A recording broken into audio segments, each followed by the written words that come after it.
none icyo kintu hari abantu mu kurambagiza kwabo batakimenya kikaba cyabatera guca mu muriro w'itanura, nabyo birashoboka. Ariko ahanini icyo dushaka kugarukaho ahangaha nuko ukwiye kumenya yuko wowe nk'umusore n'umukobwa muratandukanye, mufite imitekerereze itandukanye. Bibiliya bivuga Abefeso 5:28, ntago ngiye mwitangiro ko twamaze kubibona deja, kuko Adamu yaravuze ati uyu azitwa inde umugore kuko yakuwe hehe mu mugabo. Iyo difference iri clear. Mu Befeso rero ho yaravuze ngo uko niko abagabo bakwiriye gukunda abagore babo nk'imibiri yabo, ukunda umugore we aba yikunda. Yari yaragarutse ku nshingano yuko umwe agomba kubaha undi, hanyuma n'undi akamukunda nk'uko Kristo yakunze itorero. Ahangaha rero turabona yuko nubwo batandukanye kandi bafite inshingano zitandukanye, ariko byose biba bigamije kugira ngo babe umubiri umwe, kuko ukunda umugore we yego aba yikunda. Rero tugiye mu buryo buri biological, abantu benshi uyu munsi ndetse bijya bimbabaza no kubona abo mu itorero ry'Imana bashaka kuvuga ngo nta mugabo nta mugore, mu rwego rwo kuvuga ngo mufite roles zitandukanye, kavuga ati ibyo mwakora natwe tukabikora. Ariko biologically ni ibintu biri proven. Heart rate cyangwa se ku mutima utera ku mugabo no ku mugore ni bimwe. Abantu biga biology ni bimwe, ntabwo ari bimwe. Kandi ibyo byose bya affectinga uburyo amaraso atembera mu mubiri, uburyo bw'imitekerereze buratandukanye. Urugero nakwifashisha nuko wenda nkanjye w'umwarchitect, hari ubushakashatsi bwakozwe kuri designs zikorwa n'abagore n'izikorwa n'abagabo, basanga yuko abagabo bakunda gukora ibintu biri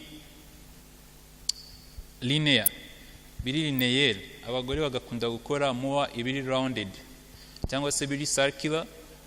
Amakurere, abagabo bakunda gukoresha amakurere ari simple and clear, abagore bakunda ku explore more adventurous. Hari na diagram nabonye, ku ruhande rumwe hahagaze umugabo ahandi hahagaze umugore, bakora urutonde rw'amakurere.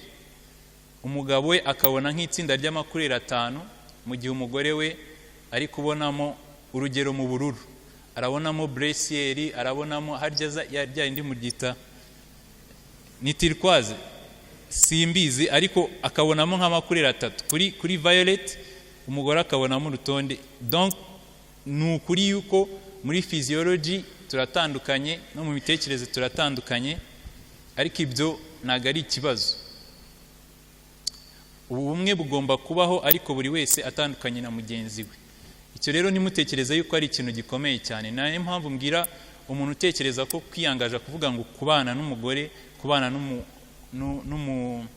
n'umugabo ni ikintu mpfa kujyamo gutyo, ntago ari ikintu cyoroshye. Muba mutandukanye mu buryo bushoboka, kandi noneho mugahamagarirwa kuba umwe mu migambi no mu bikorwa.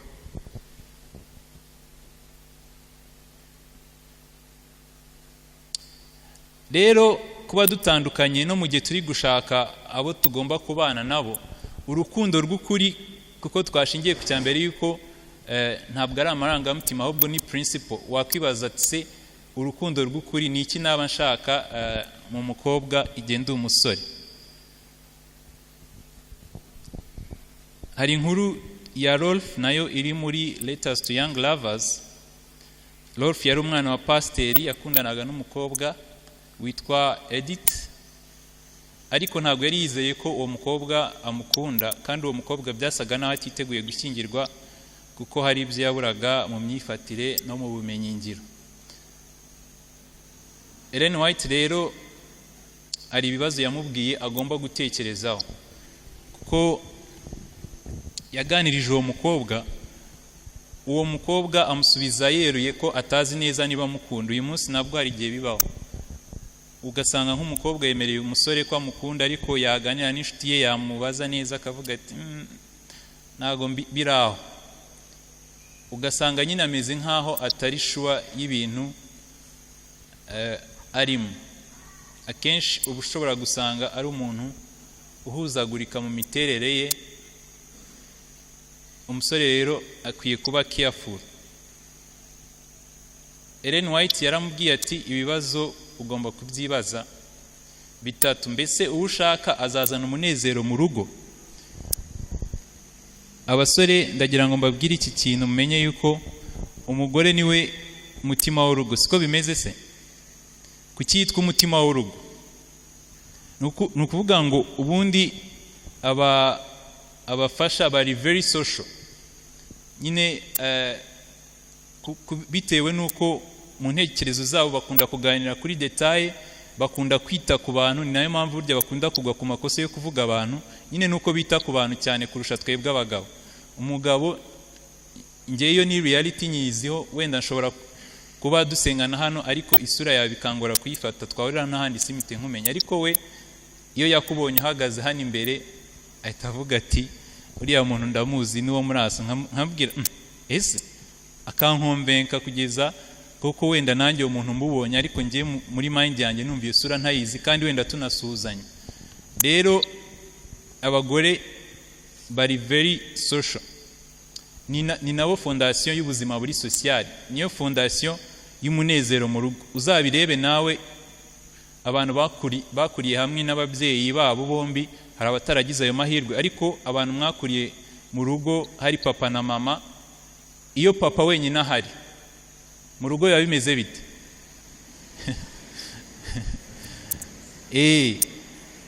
Nuko haba hameze, haba hatuje, cyangwa se mwumva nta n'umuntu mutari comfortable. Rero umugore niwe fondation y'ubuzima buri social. Rero imwe muri characters z'ingenzi cyane, umugore cyangwa se umukobwa udakunda abantu, ntago bisobanuye ngo kuba wenda avugana n'abantu benshi nicyo kiranga ubuzima buri social. Hari ababifata gutya ariko ntago ariko bimeze. Ahubwo umuntu ushobora kwakira abantu bose kandi akazana umunezero mu rugo, umusore uba ugomba kubyitondera. Mu Migani 24:15 haravuga ngo umunsi w'imvura nyinshi y'urujojo rudahita n'umugore w'ingare uvuga urudaca birahwanye. Rero mukwiye kwitonda mukamenya yuko iyi character nk'umusore ugomba kwitindaho. Icya kabiri, turi kubivuga mu buryo bw'imvunagure, mu buryo buri practical. Ese yarari kubaza wenda uyu musore amubaza ati Edith azi gucunga umutungo. Gucunga umutungo ni issue ikomeye cyane ugomba kurebaho mu gihe uri gukoresha rwa rukundo ushaka kuba attracted by qualities and qualities alone, not beauty. Icyo gihe rero ugomba gutekereza ese niba yubatse azakoresha ibyo yungutse byose kugira ngo yishimishe ubusa no gukunda kugaragara. Akunda uko agaragara, nibyo bimuhangayikishije kuruta kubaka imico ye. Ashobora gukoresha amafaranga yose, ubushobozi bwose bushoboka, agasacrifice inshuti, agasacrifice ibintu byinshi kugira ngo akunde agaragare neza. Ukwiye gutekereza ngo ese uyu muntu koko azi gucunga umutungo? Ni quality ikomeye cyane ku mukobwa ushaka guha urukundo rwawe. Icyanyuma, mbese azahagarara iruhande urutugu ku rutugu mu gukura kwawe mu by'umwuka. Ikintu gikomeye cyane abagabo dukwiye gutekereza, Bibiliya iravuga ngo abagore ni inzabya zigenze gute? Zoroshye. Ni nayo mpamvu atagirwa umutware mu by'umwuka mu rugo, bitewe nuko hari weaknesses ashobora kugira. N'umugabo nawe afite weaknesses ziwe. Ntago bishatse kuvuga yuko umugabo atazigira, ariko ziri mu yindi kategori. Ariko umugabo niwe leader mu by'umwuka, agomba kuzamura iby'umwuka by'urugo. Hari umugore rero utajya wifuza yuko yakura mu by'umwuka, akumva arashaka wa muntu, oya uriya arakabya, uriya ntazanyemera gukora iki, ntazanyemera gukora iki. utitaye ku gukura kwe mu byamwuka, uwo mugore naguhagarara iruhande uzamubera umutwaro. Niyo mpamvu rero ukwiye kwitegereza umuntu ushaka gukura mu byamwuka. Mu by'ukuri ashobora no kuba ari weak spiritually, ariko afite ya nyota yo kumva yuko ashaka gukura, ashaka kuguhagarara iruhande. Intambwe uzatera nk'uko yahoze abivuga mu gihe gikomeye nawe akayitera.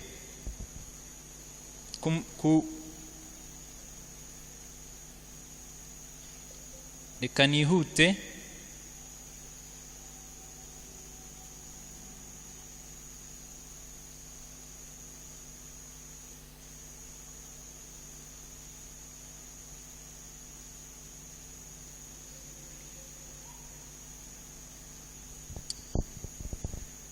Ku mukobwa rero uri kureba umusore, ndashishikariza abantu nanone kuzasoma icyo gitabo Letters to Young Lovers. Ellen White yagarutse ku bintu akwiye kwitaho. Ndabashishikariza kuzagisoma mukabireba byose muri detail. Ariko ikintu cyantangaje ku mukobwa, yavuze ibibazo byinshi bigiye bitandukanye. Aravuga ati kwiye kwibaza uwo musore, ese afite record nziza yiwe yahashize?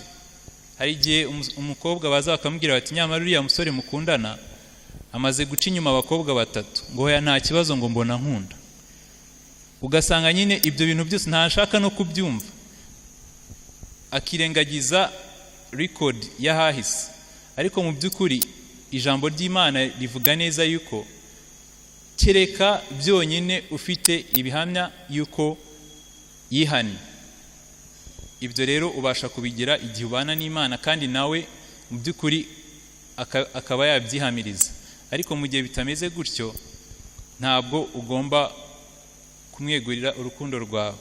Ugomba gutekereza ngo ese afasha gute nyina? Urukundo amukunda nirwo azagukunda, cyangwa se ntabwo aribwo azagukunda, ariko uburyo amufata biguha ishusho y'uburyo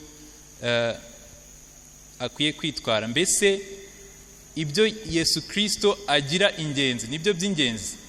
Hari abantu batekereza ngo nk'uko twabivugaga, akavuga ati uriya musore ubwo ari umusore ugendera kuri principles aragoye. Ariko mu by'ukuri nujya gukunda umusore utagira principles mu buzima bwe, ibyo ushaka kuvuga, uko ushaka gukora, uko ushaka kugenda, mbese ibintu byose ni free.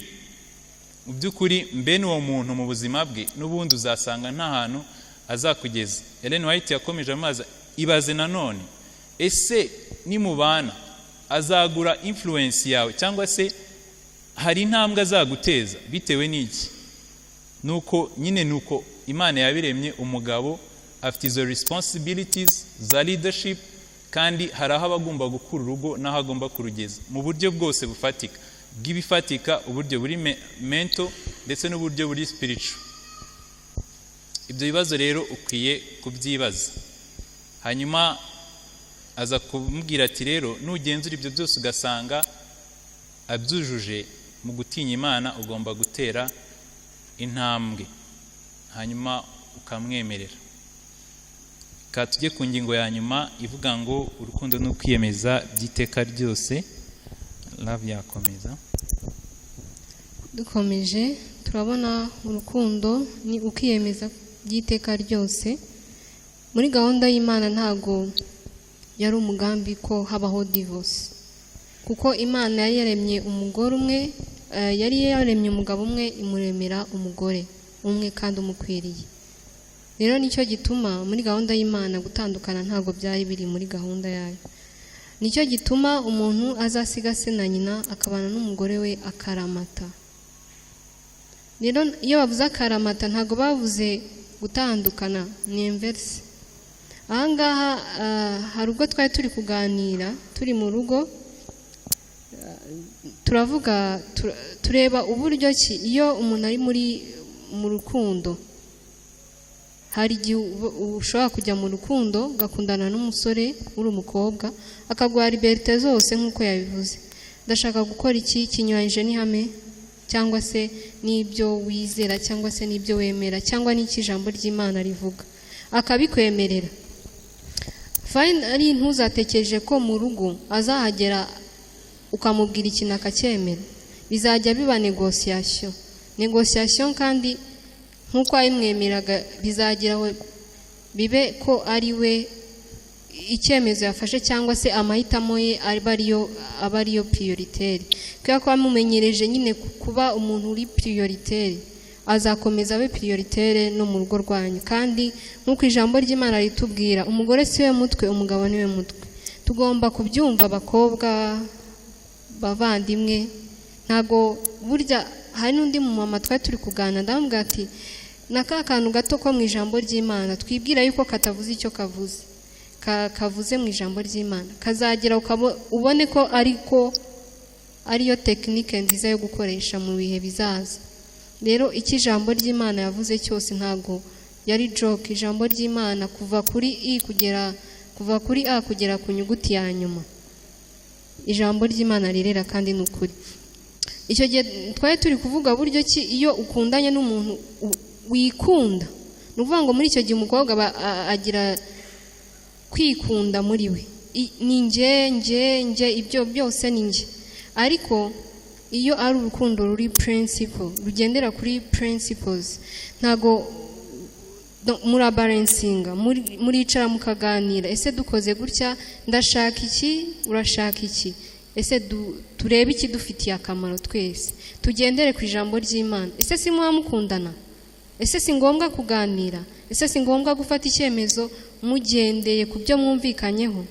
Rero niyo mpamvu bakubwiye ati communication ni ingenzi cyane mu bantu bakundana. Communication ni ingenzi cyane. Hari nubwo wumva ibyo ari byo biri prioritaire, nyamara yakubwira ikintu kumva ibyo watekerezaga ari ubupfapfa. Rero tugomba gutekereza. Rero ni ugukundana by'akaramata, ntabwo ari iby'akanya gato. Nimba ugiye muri relationship, reka kujya muvuga ati reka ngerageze, reka ndebe aho bigerekeza, cyangwa se abakobwa bagenzi banjye cyangwa abasore bagenzi banjye bari muri relationship. No, ntago mwavukiye rimwe, ntago muzapfira rimwe, ntago gahunda ye n'iyawe bizahura. Nta n'umuntu ubaho ubuzima nk'ubwundi hano ku isi. Gira uko ugenza ibintu byawe muri gahunda y'Imana, bizagenda neza. Were kugira undi ureberaho, ni Kristo n'ijambo ry'Imana tugomba kureberaho, n'izi nama bagiye baduha. Rero tugeze ku kintu gikunda kubaho mu buzima cyitwa gukinisha imitima. Twaje gusanga ari icyaha gikomeye.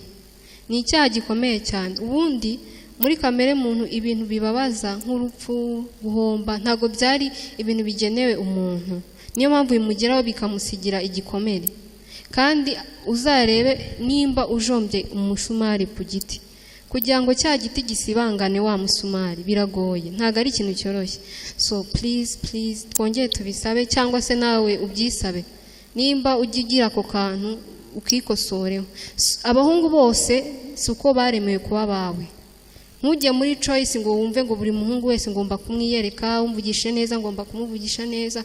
Hari bamwe bagira imiterere imeze gutyo, ukumva buri musore wese yakudetinga kandi uri umuntu umwe. Bibaho se? Oya, hari amahitamo yawe. Udashaka ntago umushaka, mesa kamwe. Ati ugomba kugendera mu nzira imwe ukamenya icyo ushaka. No kugendera mu nzira imwe ukamenya icyo ushaka niho biguha gutekereza, se cya kindi nahisemo, ukagiha umwanya ukagitekereza. Ariko se nimba ufite abahungu 10 uri kugerageza, ubundi ubwo bizagenda bite? Uragendera ku cyo bagerageza? Donc ni ukuvuga ngo uri nko kudetingwa n'abahungu 10. Abo bose siko bazaba bawe, hazavamo umwe. Rero kugira ngo wirinde ako kavuyo mu mutwe wawe no kubiha umwanya, no kugira ngo ubone n'igihe cyo guhitamo ugendeye ku byo twabonye, biba byiza yuko uhitamo umuntu umwe ukamuha igihe. Iyo bidakunze ntago bikunze. Final uzagera ubone uwawe kandi ukwiriye, tugendeye ku bindi.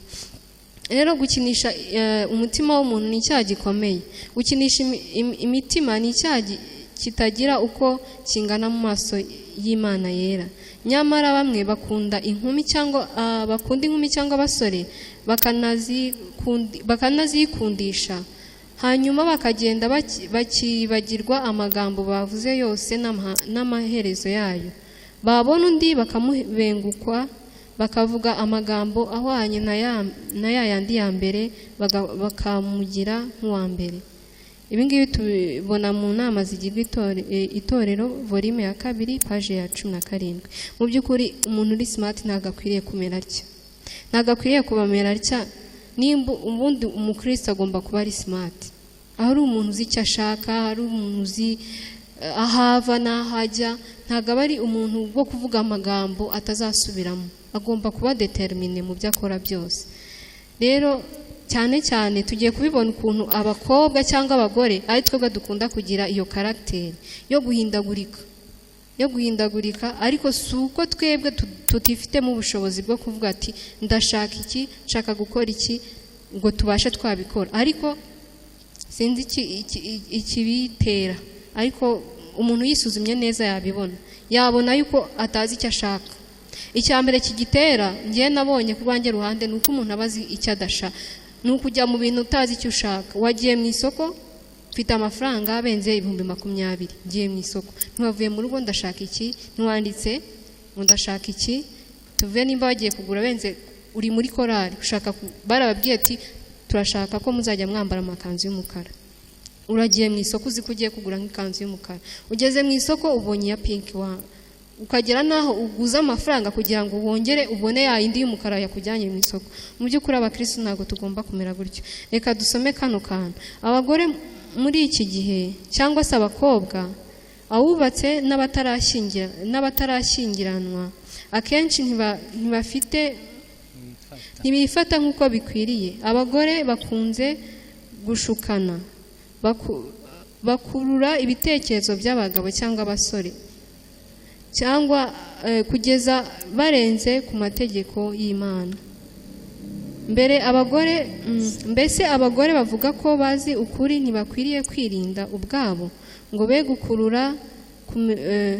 gukurura kumenyerana bidafite ishingiro. Bashobora gufunga umuryango w'ibigeragezo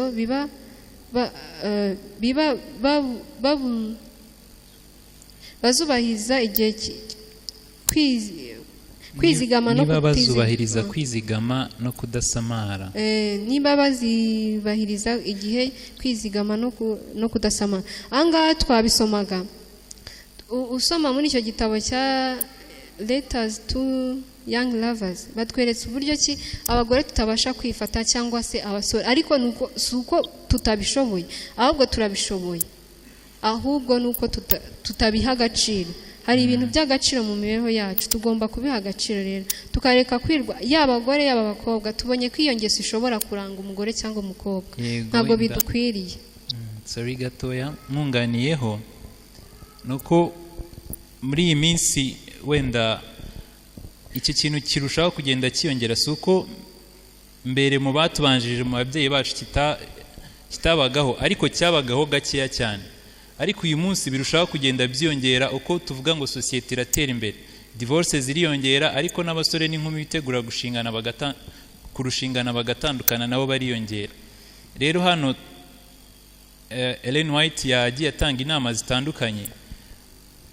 Inshuro nyinshi biterwa nuko abantu ntago baba ari determine, bajya mu bintu bameze nkaho bari kubikinisha kandi ntago ariko bimeze. Ni ikintu ugomba kujyamo uri determine, ukagiha umwanya neza. Gira ngo wenda dukundana nari namuhaye igihe cyo kuvuga ati yego ni byiza, hari uko turebana twumva turashimanye, ariko let's take time, ugumeze gusenga nanjye nsenga, tugisha inama cyangwa se ugisha inama n'abandi. Ntituzagera imbere ngo uzatangire kuvuga ngo kandi ngo urabona, ngo ugatangira kureba ibintu ukagira ngo mbere ntago yarebaga. Umuntu akakubwira ngo urabona wenda ngo turangana, kandi wenda mumaze imyaka 5 mukundana, ukagira ngo yarazi ko nimukundana uzagenda ukura kumuruta. Ukwiye kubanza ukicara ugasuzuma buri ngingo yose, ukavuga ati nkurikije ndiyemeje, ugafata uwo mwanzuro. Rero imwe mu mpamvu ituma uyu munsi binakara cyane nuko abantu hano nkuko yaramaze kubigarukaho, Ellen White yakundaga kubivuga, familiarity itari ngombwa. Ukumva ngo ni care, ibi bintu byaje ugasanga ufite sheri ariko ufite n'abandi uvugisha nk'icumi kandi nabo neza unababwira amagambo adafite itandukaniro rinini nayo bwira sheri wawe. Ugasanga rero ejo umutima ugiye kuba uri kukwitaho kurusha abandi, cyangwa se kuwakubwiye neza uwo munsi ejo ugiye n'ahandi, cyangwa se ugasanga ukundanye n'umuntu ejo bundi